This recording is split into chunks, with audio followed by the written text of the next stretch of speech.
It's important to understand what display does well and decide what your goals are.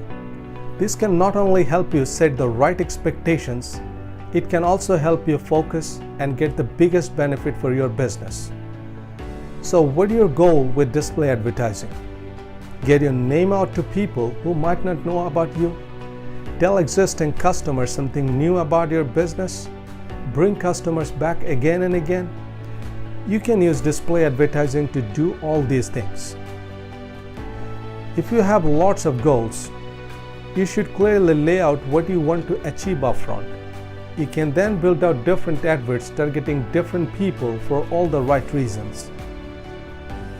A simple way to break down what you want to achieve with display advertising is to think about the different steps of customer's journey as a funnel.